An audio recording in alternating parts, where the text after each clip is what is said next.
Hello, students. This is week 9, and we're going to be focusing on chapter 9, integrating contemporary strategies, personal relationship skills, and the supervisory process. So a lot kind of squished into one chapter. So to start with the questions to consider as you're reading over the chapter: how do human service workers integrate contemporary strategies into their work?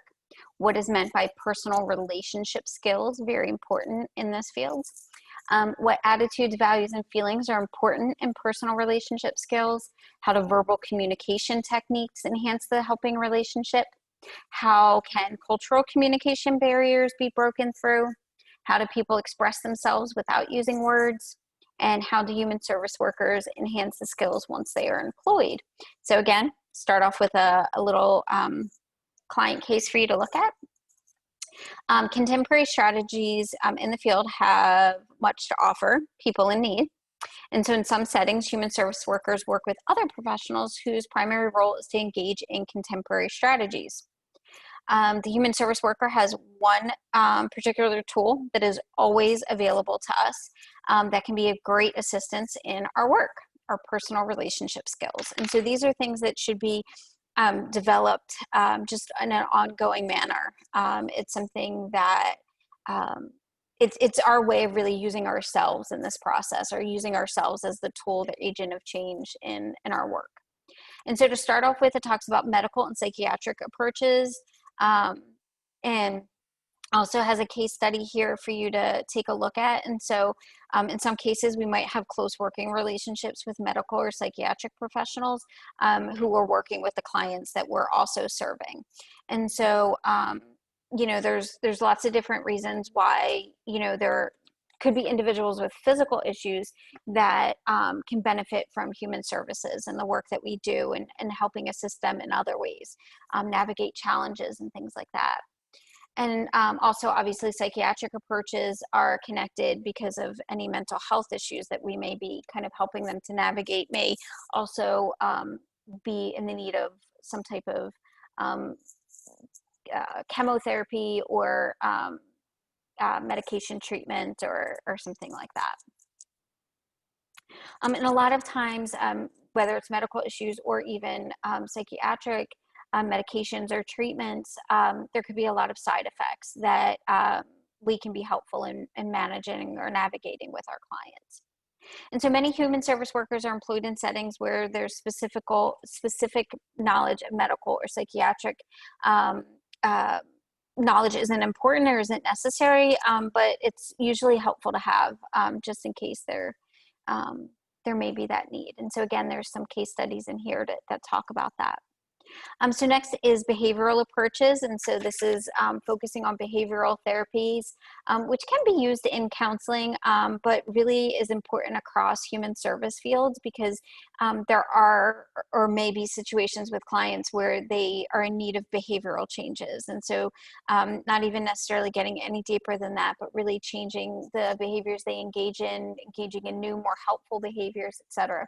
Another thing, again, I'm not going to keep repeating it because it's going to get redundant, but this chapter does have a lot of case studies in it that really take you through the ways that these things kind of play out in real life situations, which I think is really helpful, again, specifically in this chapter, to help you to understand how these might look in real life situations. All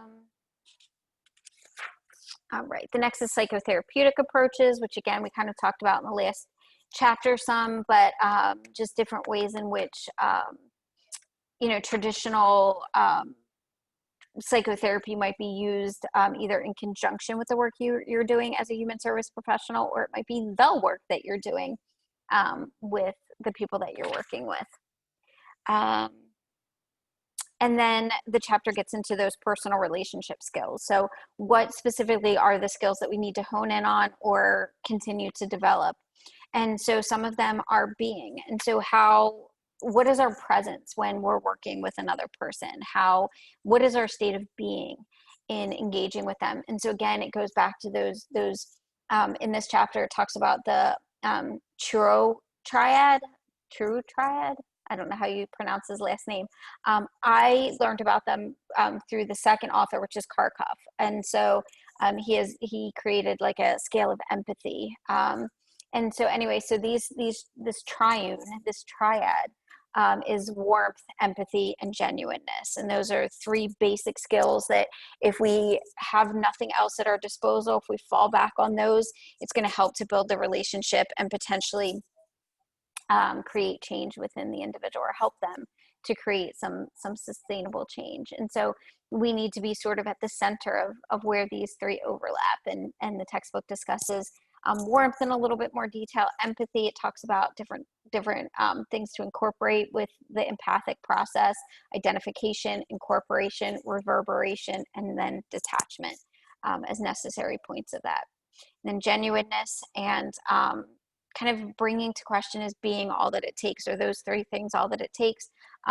Possibly. In many cases, you may need lots of other things as well, different factors, but those at the core are really what set the stage for those other things to work and to be effective. Next, it goes into doing. So not just being, but also doing. What is it that, what are those doing skills that we can be engaged in? Paraphrasing, I kind of mentioned that briefly in the last chapter: reflection, confrontation, interpretation. These are all things we kind of talked about in the last chapter, but it goes into a little bit more detail about what exactly those look like. And these are really important skills in our field, and in future courses, you're going to be practicing these skills. So it's good to have an understanding of what they are and start practicing them and working on them in your day-to-day life. And it also brings up our nonverbal communication and how important that is, and that, you know, there are statistics out there that our nonverbal communication actually does more of the communicating than our verbal communication. And so it's really important to pay attention to what our nonverbals say, and to be able to pick up the nonverbals of other people, and to recognize some of the nonverbals that are really helpful in the human service profession, such as, you know, leaning in instead of leaning back, and not having closed positions such as crossed arms, but kind of having a nice warm open stance, and how to reflect listening on your body movements and your facial expressions and things like that. There's a little breakout box, 9.1, on cross-cultural communication barriers and strategies for breaking through, which is really important to focus in on. Some of your future courses are going to get into the cultural aspects of the work that we do. But I think that it's important to incorporate this into every course that you're doing, and really think about the implications of different people of different cultures, different backgrounds, different experiences, different identities, and so on. And really recognizing how important that is in the work that we do and will be doing, to recognize that not everyone comes from the same place, the same beliefs, the same traditions, and that they may not be looking for some of the same things that we automatically would assume that they would be. It talks about developing some of those personal relationship skills. Some of the things that are identified as, you know, ways that you can kind of tell that maybe you're embracing or enhancing those personal relationship skills is if you have an increased ability to accept criticism from others and recognize that maybe these are things that need to be pointed out so that I can work on changing them. Being aware of your own fears, what scares you, what worries you, what are you afraid of? An increased understanding of yourself. Self-awareness is so important in this field. I can't stress that enough. And again, this will be a part of your work moving forward in other courses, but really make sure that you're paying attention to yourself, knowing your limits, taking care of yourself. Self-care is huge. We talk about it a lot in our field, but we don't always practice it. And so engaging in those self-care practices early on, setting boundaries, setting limits, and sticking with them, learning to say no when you have to, and acknowledging differences between different people. Next, it talks about 5 critical but simple values that we should hold. Put the client's needs first. It is not about us. Cannot be said enough. This is not about you. If you are doing more of the work, if you're asking things for your own purposes, if you're putting your own values and beliefs onto things, then it is not about the client, and it is not what you should be doing. Do not discriminate. Sounds obvious, but needs to be said, making sure that you're treating everyone with the same equal respect or equitable understanding, things like that. Value the client's privacy, very, very important. Even non-intentional breaches of confidentiality happen often, and it's very important to be clear not to go past that boundary, being honest with yourself, your clients, and others, and doing no harm. We want to do great for our clients. We want to help them and benefit them in many ways, but at a very bare minimum, we should not be causing them harm. And so we need to make sure that we're really thinking about what we're doing and working with clients so that we do not cause them any harm. Who helps the helper? So making sure that we're paying attention to team support, our peers. As you work through your school program, staying connected to other individuals in the field so that you can have that support as you move forward so that you don't feel so isolated, because a lot of our work is done in isolation. And so it's important to connect with others.